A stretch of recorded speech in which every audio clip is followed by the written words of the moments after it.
Maayong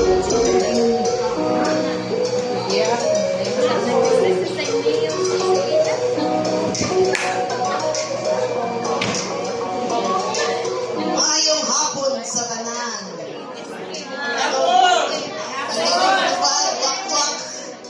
Bitaw oy, ani ana sa inyong katubangan, mikot mo kitik. Sa inyong tinaguang magitik, naong palanggaan, huot na sa 200 megapixel. Sakti na lang iyapot huot lamang mulimpay, sinikatulog na kahit sana ikatulog ninyong talipay. Basin pa di ay, luyo sa inyong pahiyo. Plastic ra di ay. Okay? Ayaw pa din noon. Seryoso na tayo kapita. Bisan sao na kung piga ang utok niya na wala na yung kusulod. So, kung kaya mong magturo sa NCES, kaya mo rin mabuhay sa universe, mga igsoon. So, my task for this afternoon is to give impressions to all our speakers for these 5 days in-sit or in-service training. To the speakers, sa mundo ng math, si Master Madam Bigay, binabato ng equations, parang laging may away. Real world application, di lang basta formula. Sa kanyang klase, math is life, ganyan ang drama. Master Madam Bigay, sa math day expert, ang hugot niya, love is like a quadratic equation. Sometimes it's hard to solve, but once you find the right values, it's a perfect solution. Technology in math, atid ni Master Zaira, graphing calculator, parang siya ay sorcera. Sorcera, karong mamahal siya. Integration ng technology, di lang para sa show, sa virtual lessons, numbers ay nag-glow.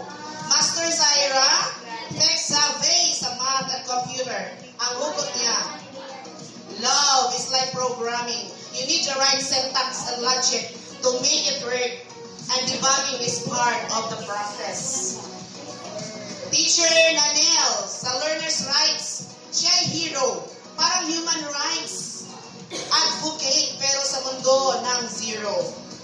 Protection ng estudyante yung priority niya lagi. Sa kanyang klase, walang bully, iwas hassle lagi.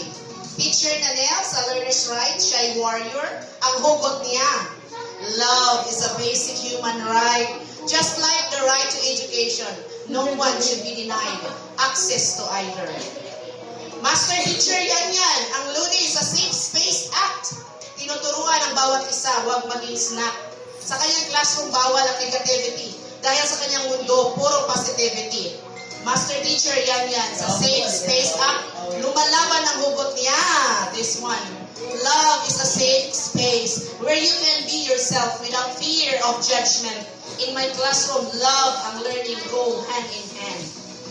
Sa Catch Up Fridays, kasama sina Master Teacher Ari at Master Shirel, parang tagapagmana ng glee. Walang iniwan, lahat ay kasama sa kwentuhan. Sa Friday sessions, puro saya, walang tuksuhan.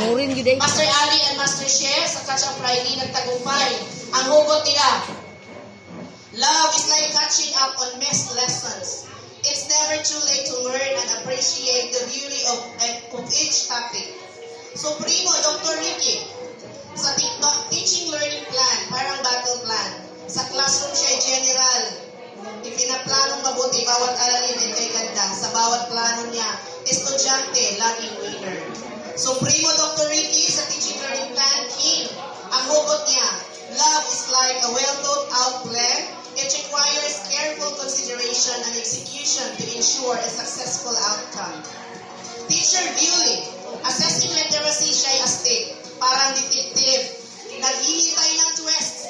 Bawat reading assessment parang mystery book. Sa kanyang klase, decoding skills laging book. Teacher Bewley, literacy queen ng drama, ang hugot niya. Love is like reading. You need to understand the context and appreciate the nuances to fully grasp its meaning. Master Leah, sa e-basa, she's the queen. Sa online reading, sa kanya'y magaling. E-books at articles in the virtual space, sa kanyang klase. Reading is an amazing race. Master Leah, sa e-basa, namuhukod tangi. Ang hugot niya, love is like an e-book. Accessible anytime and anywhere. It's the kind of story that stays with you, even in the digital world. Wow.